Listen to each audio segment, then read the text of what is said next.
Hey, welcome back to Living in Minnesota. My name is Joe Carmack, and it's time for your June 2022 real estate market update. So if you're thinking about buying a home in the Twin Cities, thinking about moving to the Twin Cities, you already live here, whatever the case may be, we're gonna break down exactly what's going on in our local real estate market. We're gonna make things up a little bit this month. So instead of doing my normal sexy graphs with the little drawn marker that I've got, we're gonna show you a few different things. And we're gonna look at specifically what mortgage interest rates are doing. We're gonna look at the Affordability Index. That's changing dramatically, and you've got to understand what's going on with affordability. Then we're gonna talk about month supply of inventory, that buyers, sellers market, the shift that we've been talking about that we see happening right now.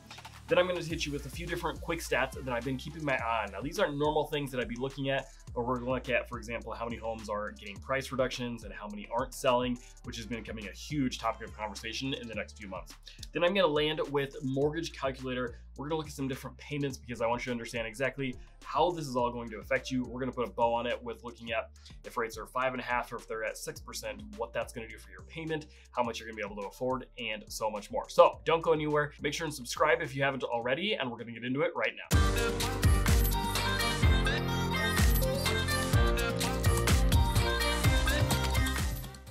All right, let's start you off with mortgage interest rates. And here's a look on Freddie Mac's website. This is the government site where they track what's going on with rates. You can see currently on a 30-year fix, we're at about 5.81%. And I talked about this before, I won't go over it today, but do make sure you're looking out if there's any points included in those fees and costs that lenders are quoting you. Typically about almost 1%, one full point is being paid in fees to get that 5.8 rate. So that's where we're at currently. Let's look at kind of what that means historically. So this is our long-term track record there, going all the way back to the 70s. If we filter out kind of some of those really, really crazy times, you can see where we're at just for the past 10 years.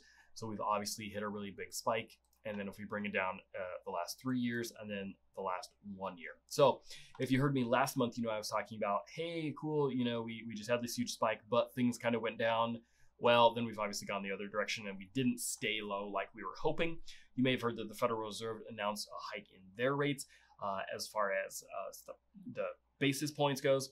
And so that's going to affect mortgage rates pretty immediately. And it did really quickly this time. You can see right where they announced those rate changes. And so we've had another big spike. Again, I'll break that down for you exactly what it means at the end of this. So make sure you hang around. But that's what mortgage rates are doing right now. Now let's look at Affordability Index. So this is a really interesting chart that I came across today. And basically what you need to understand is this is, we're going back to 1985 right here. If we're at 100% or at a 100 on this graph, they're looking at the ratio between how much people are making and how much housing is costing you. So it is looking at, I think they use something like if you're buying the median price point of home and you're going at 20% down, how much is that mortgage payment going to be relative to the amount of income that the average person is going to be making as well. So that's where they get these numbers. And 100 is supposed to be like the right metric, right? That's kind of the target. If we're over, obviously everybody loves affordability, but that can speed up inflation and everything like that because people can borrow more, they're spending more, things are more affordable. So then the cost of things can go up from that, which is exactly where we're at right now. And you've heard about all the inflation things going on. This is tracking some of that to some degree. So what you're looking at here, obviously with this whole time frame, the majority of it we've spent above their target of 100. This would be with the last big boom, the bust, and then with everything going on, let's switch back to their rates there. You can see when all of that happened right in here, they started to drop those interest rates. When they did that, then all of a sudden spending went up and things became super affordable, but then the rates brought it back down. So because the market kind of boom and bust, that's what you're looking at right there. That immediate shift, all of a sudden, the homes that were for sale became very cheap because the people were getting foreclosed on it at. So that's where we were. You can obviously see though, if we're at, up here at 200, that's twice the affordability that we would like to see. Rates being kept really low is part of this whole picture right here that's getting painted for you. And because things were so low, it was almost too cheap for too long. Then you throw in a pandemic, that's what started this whole shift. So let's just zoom in. Let me pull into, how about the last 1 year here? And I mean, if that doesn't tell you everything right there, let's go back to 3 years. Okay, you can see kind of where we were at.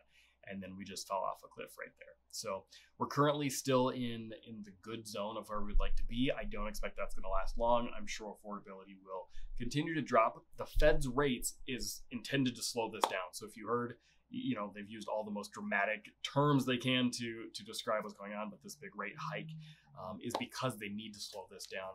Affordability, is going down so quickly because home prices are going up and people's jobs aren't keeping up with that, coupled with all the other things going up. So we're still good right now. I don't expect that's going to last very long, that we're in the green side of that.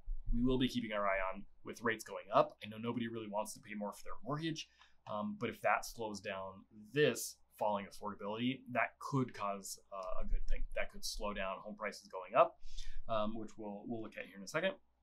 And that all can have good effects in the long term. Just in the short term, it's really hurting us. So speaking of those local things that we're seeing going on, let's break this down for you. This is going back kind of the max length of time that I can go, and I'm going to start you with kind of the 12-month rolling average. So on this graph, I'm not sure how well you'll be able to see it on your screen, but basically we want to be between 4 and 6 right here. Okay, so if you can see where my mouse is, that's the ideal situation. We're obviously dramatically lower than our 4-month supply of inventory. If I bring this in, let's just look at the last 3 years, and let's look at a rolling monthly data point. So this is exactly this month. You can see that we came up another 0.2 months, which was actually a really good month, about what I would have expected, but I was happy to see 0.2 month supply increase. That's bringing us up, being towards that buyer's or more balanced market. We're not going to be a buyer's market anytime soon, but if we can balance out, that would be a really good thing. We do expect that swing to happen anyway. So if I go back even just a year, you can see kind of February, March, April are the bottom, and then they peak June, July, August, something like that typically. So that would be the peak. That's not necessarily a direct correlation if we're in June. So if you go right now, this is like the most optimal time. I mean maybe, but of course, if property was under contract, that closing is going to be delayed, and so these numbers are a little bit delayed in how they show up for you. But anyways, we're at 1.4. That's a really good number. That's getting us back towards where we were. We peaked last year at 1.6. And so we're expecting all the rate changes and everything to make that number going up for us. Some people that are sitting there thinking, well, I'm just going to essentially wait till the bottoms out. It's not coming anytime soon. And so you got to be very realistic about that. Let's pull it back out, right? Rolling at our 12. We haven't even been to a balanced market since April 2015. We touched 4. And then prior to that, let's see, April 2013. So it's a really long time, 10 years almost, since we've even been to touching a balanced market. Then if let's say worst case scenario, which isn't happening, but it seems like people are thinking the sky's falling. So if that kept going, we trend all the way back, where would be that most optimal time? It's really anybody's guess. People were waiting for it to hit the bottom until they sold, and then they've already missed it, and we're coming out of that. So I wouldn't ever try to time the market. You can see it's a very slow change when we're looking at the macro picture there. Let's talk about sale prices. So they did go up. You can see not a significant increase, but about what we would have expected if we're looking at the rolling 12 months there. Let's get that in there. But another big month. You can see we kind of tapered off a little bit. We went up another $5,000 in our median sales price this month. So we're now at $375 for the Twin Cities. We're still up. This is what we're trying to control. That's what the Fed's trying to bring down with those rates. And it should help. We need those numbers to slow down. And so I expect that'll help for us. A few different things I want to point out for you. Number of new listings were still fairly strong. We did see a little bump last month, but not significantly. No dramatic changes. What that's going to mean is month supply is a ratio of how many buyers are there and how many sellers are there. We're obviously very lopsided to being a ton of buyers and no listings. The problem here, which is on display again last month, is we're still seeing kind of like the same number of listings, more or less. We're just seeing a ton of buyers. So what's happening in the market and what we'll see over the next 6 to 12 months is going to be the number of buyers dropping out because of the rates going up. They can't afford to buy. That'll limit that demand for us. We don't see anything that's really going to indicate that our listings will go away. Of course, some are move up buyers, so they won't be able to buy, so therefore they won't sell. So it will affect both a little bit, but we're expecting it to affect buyers considerably more. Last, why don't we look at our percent of the original list price that sold? And on this graph, basically, if we list the home for this price, where does it sell? What, percentage of that does it sell at? So you can see right here, this is again a rolling monthly graph. We're going back 10 years. There's always more competition during the busier months, of course. And so our list price is going to be a little bit more based off of the slower season, cautiously looking at what do we think is going to happen. So we might price it here and then it'll sell a little bit higher typically as we move into the summer months. That's why that happens. It's not that the agent underpriced it necessarily, but it's always impossible to know what happened in the last 30 days until that comp home sold and when it closed, to the things that are pending, which we can't see sale prices on. And then we're trying to forecast what's going to happen in the future. At our low points here, we were right about 100%. Okay. And then it peaked, last summer with 104%. That was crazy. And we've actually matched that this past month. It did slow down a little bit, which we would have expected, of course. And so we're needing that number to come down. Typically, May or June is going to be at the top of our peak, meaning homes selling for the highest amount over their list price during those months. What's going to be really, really important, though, for people to keep an eye on is not where we're at right now. Of course, we expected it to be high, but it's going to be, we see these numbers drop in the colder winter months anyways, right? There's just less demand. Sellers that didn't sell, they're still on the market, and then buyers can negotiate a little bit better terms, favorable for the buyer. So we're expecting this number to come down anyways. However, the thing we have to keep an eye on is what's going to happen when the market shifts. And this is a really, really important conversation. I just met with a seller, and to be completely honest with you, they were interviewing 4 or 5 different companies, and they were just looking for the cheapest agent, right? Which is valid in a way. If you're hiring an agent, a listing agent, you want to get the best deal. The problem with that, though, is going to be this number right here, and that's going to be really who's selling the home for the most money for you and who's doing it in the quickest amount of time. Okay, mine, for example, is about 1.8% above the market average the last time I ran this number. So if the market average is 102, mine's 103.8, right? So that's really, really important. Even for people that are watching, I know you've got homes out of state, a lot of people moving to Minnesota from California or Texas or wherever. This is a really, really important thing to understand from the agent that you're going to hire, because when the market shifts, if the market's going down like this and you priced it correctly, well, then all of a sudden you're going to be overpriced in a short amount of time if our market's dipping, right? You priced it here, it didn't sell immediately, so you stayed at this price, but the median sale price is doing this. It's really, really important. And so let me show you, I've got one more thing I want to show you before we start breaking down these numbers into a mortgage payment so that you can see exactly what we're looking at. And this is a new one I don't typically bring up for you guys. It's kind of boring in a way outside of a shifting market. But so this is within the last 7 days in our local MLS. So we had 658 coming soons, 2,900 that went on the market. Here's what I want you to look at. One thing that's really catching my eye is the number of homes with price decreases. So you can see right here, almost 1,400 homes had a price reduction on the home. This is not the same 2,800 homes that just got listed that were reduced. This is going to be the homes that were on the market 1, 2, 3 weeks, a month, 6 months, something like that, that are doing price decreases. And we're seeing that number going up and up and up. It's obviously at almost 50% of the number of homes that got put on the market are doing a price reduction. It's always higher this time of year when things are starting to cool off going into the fall, but that's a really high number. We don't like to see that one.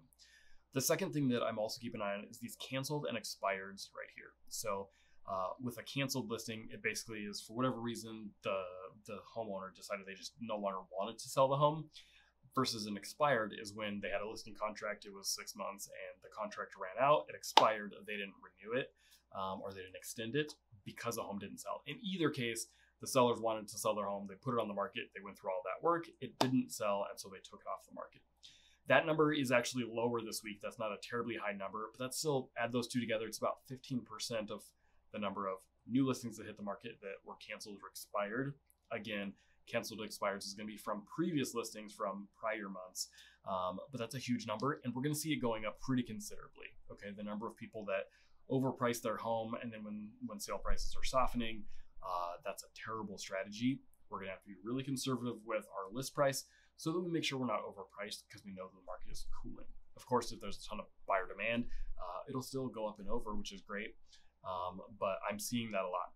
That's another point I can't stress enough. And it's not to sell you on hiring me necessarily, which I hope you will, but the agent you hire really matters. Even in coming out of the strongest, most seller favored market that we've had in decades, and still 15% aren't getting their listings sold. I mean, that's a huge number that I don't think a lot of people realize. They kind of assume, oh, I'll just sell it myself. It'll just sell itself, on the market. And that's not the case. Even an agent is not selling it. Then if you want to couple this with 15% not selling, then you have that bell curve of, our average sells at 100% of the list price or whatever. Then you've got a whole bunch of them that did get it sold, but not with very good terms. And then you've got the rest that sell the home at really good terms for the sellers. And I'm way over here. So anyways, kind of a sales pitch, but not really. This is just something that people really, really need to be aware of, and why that matters. Okay, let's switch over to talking with a mortgage calculator. And this is where it all boils down to this, so don't check out quite yet. If you need a balance, that's fine. You can go to my website. There's links below. You can download all my contact info. We'd be happy to answer your questions if you got questions on any of this. You can also go to my website, jcarmack.com, and download our buyer's guide if you'd like to. Just click buyers at the top and you'll see that option. So lots of really, really good things, but you need to stick around. This is a huge part. So this is just a generic mortgage calculator. This is mortgagecalculator.org. It's the one that I really like and I found to be the easiest to use. So let's just put in here some generic terms, right? Let's say you're buying a home at $450,000. Let's say you're putting 5% down. They always put in a random number. I don't know what that's based off of, but right now, realistically, let's say you're doing 5.5% is your mortgage interest rate there. I'm going to guess about 1% was your property taxes. That's a pretty good ballpark there. PMI, and then let's say, at that price point, probably $1,200 or $1,300 maybe is your homeowner's insurance policy there. So when I calculate that for you here, you can see, all right, $450,000, generic ballpark, $3,000, okay? Touch over $3,000. Two things that you want to keep an eye on. First of all, home sale prices aren't coming down anytime soon. Okay, I'm not sure if you've seen different clips. I know you'll hear all opinions on every side of this debate, right? Dave Ramsey is a good example. Whether you love him or hate him, he just put out a video that was like, hey, we have such a deficit of listings versus the crazy number of buyers. We've got a really long ways to go. But anyways, let's just run some scenarios. Let's say you hold off buying now and you make a move in the fall. Let's just say the sale price is the exact same, just to make it easy. All right, then you're buying that home at $450,000. But let's say this interest rate goes to 6%, which is realistically, considering we're at 5.8, right? All right, we're going from $3,080 to $3,216. Okay, that's a massive increase, right? Almost $150 or something. That's going up, just based off of that price going up. Then you got a couple in. All right, realistically, what if our sale price is higher? Let's say you go to $475. Okay, let's say $465. I don't want to be guessing too high. If your rates and your sale price goes up, which is a very likely scenario over the next 6 months, we went from $3,080 to $3,300. Okay, $220 more that you're going to pay for the exact same house. I'm not for a second using this to say you need to just hurry up and buy or you need to not. I never say to time the market, but it is really important to understand. I just made a TikTok of this. If you're not on, go find me on socials and you see little short tips. One of the short tips that I have coming out is basically you don't ever want to look at the sale price unless you're an all cash buyer. Then of course you don't have to worry about payments. But assuming you have a mortgage, you want to look at what your payment's actually going to be, and you have to look at how your payment's changing. Okay, buyers come in, they get pre-approved for $350, $450, whatever, and they just assume that doesn't change. Well, that number changes all the time. Okay, the lender doesn't really care about what the sale price is; they care about what your payment is. And so, where you may have previously been approved, you were approved, let's say, to $3,100 on your payment. That's what the lender is really approving you for. You were approved for your $3,100 payment. Well, now you're no longer qualified because either the rates went up or the sale prices went up or both. So for in this example, you're $100 over, you're $200 over, $300 over. And so they're no longer going to qualify you for that same level of home, the $450,000 that you were planning on spending before. So then all of a sudden you go, okay, well, if let's say $3,100 bucks, excuse me, was your number, but you just went up to 6%. So then let's just play with these. I don't know what the answer is going to be. Let's figure it out together.